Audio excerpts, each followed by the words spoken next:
Hello. Wait, come back. It's with me again, Francisco Mario Ojena. You know what is stress, right? Walaupun nggak mirip, tapi jika kalian sudah nonton episode 13 sampai selesai, ini artinya gue mau minta maaf karena satu teori tentang siapa yang kembali ke masa lalu salah. Wah. Sebelum gua minta maaf, gue kasih penjelasan dulu kenapa gue pikir bukan Lee Gun yang balik.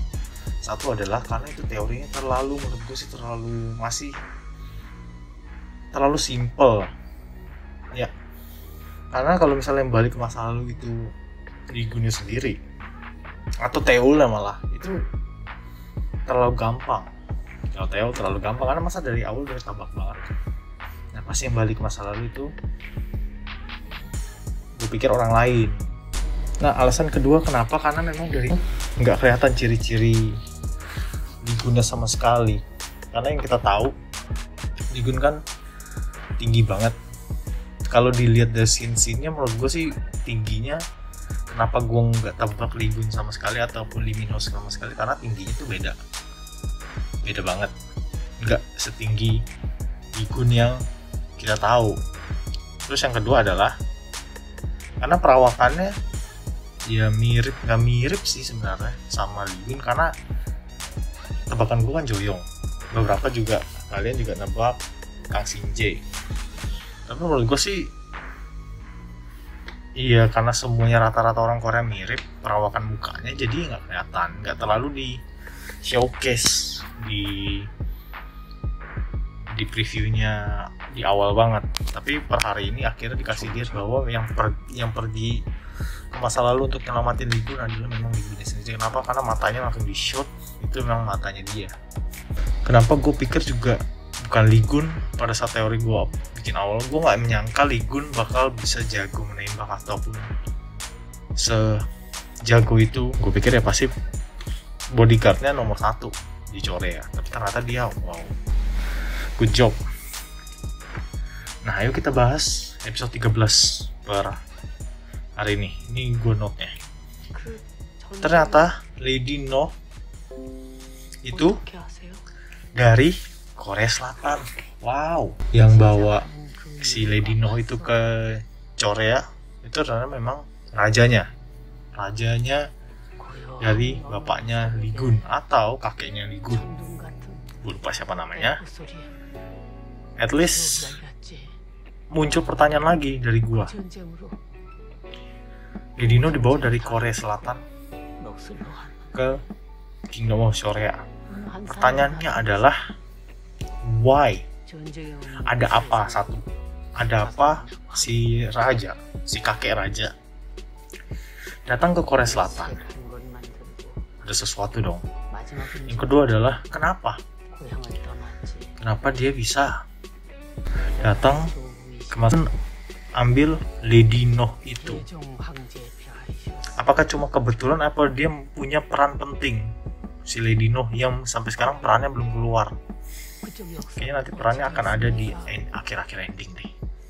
Terus yang ketiga adalah berarti kakek raja sudah pernah dunia lain.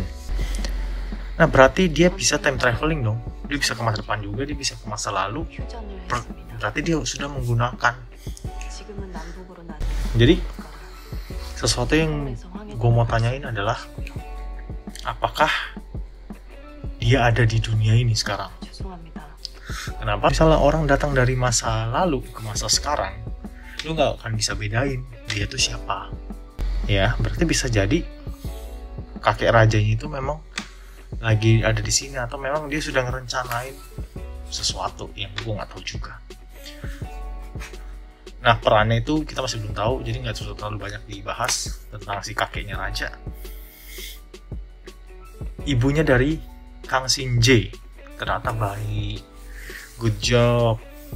Itu memang nggak terduga sih. Gue kira memang dia ngeracunin diri sendiri untuk menutup mulutnya supaya nggak ketangkap, atau alias supaya untuk melindungi si Kang Shin Jae. Karena secara langsung pasti kan Lilim bakal ngancam si ibunya Kang Shin Jae kan, kalau lu gagal nanti Kang Shin Jae akan gua karena itu ada salah satu pegangan dari ibunya Kang Shinji. Gue lupa nama ibunya siapa, sorry ya. Nah berarti Kang Shinji is in danger.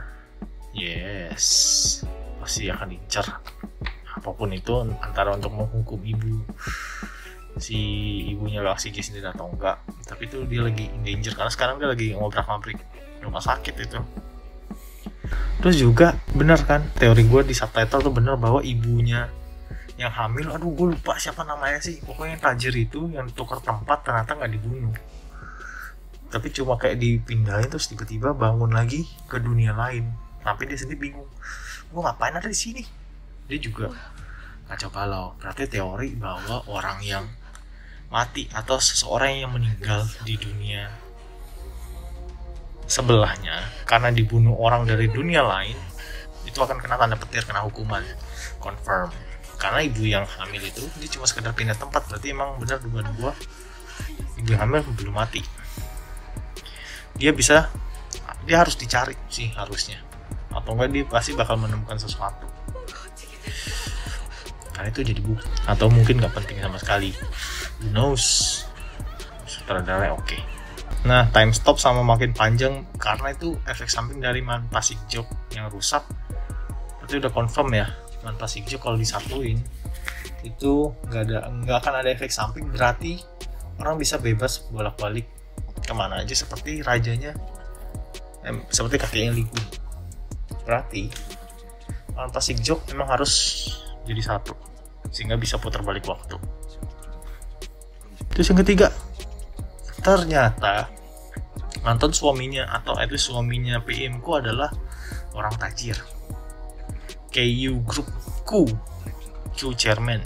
Pesan karirnya bisa melejit sampai ke atas seperti itu. Padahal orang yang sederhana. Tapi itu apakah menjawab motif PM-ku kenapa dia pergi ke dunia Korea Selatan? Enggak terjawab sih. Kita masih belum tahu motifnya apa.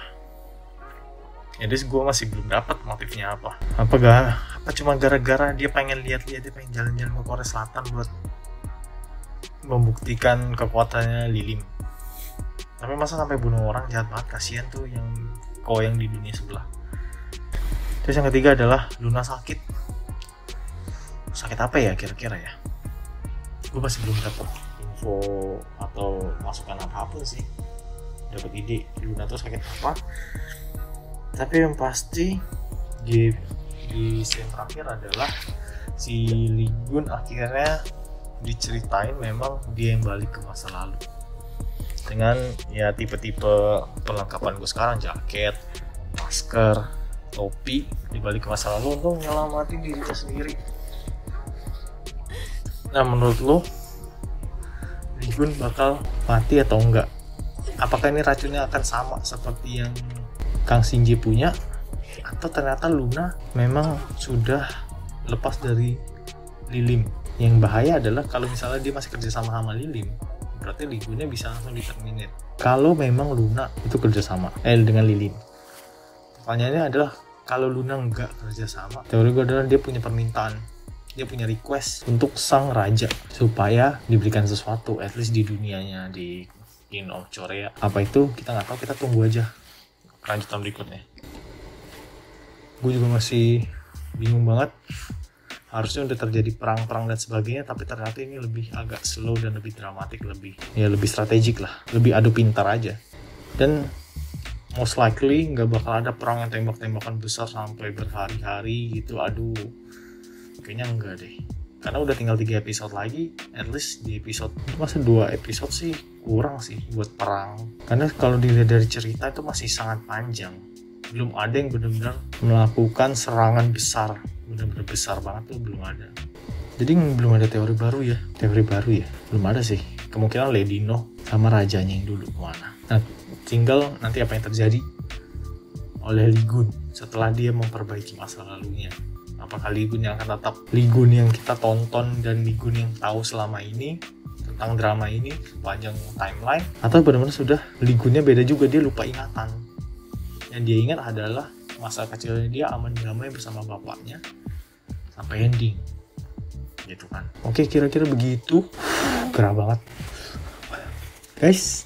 Thank you for watching. See you on the next week. Menanti The King, Eternal Monarch, super awesome series. Semoga nggak ada season 2 ya, jadi benar-benar sudah ending di season 1 aja, nggak panjang segala macam. Please lend me a like and also click the subscribe button. Thank you very much. See you on the next video. Udah malam, udah ngantuk. Bye bye. Love you so much, you.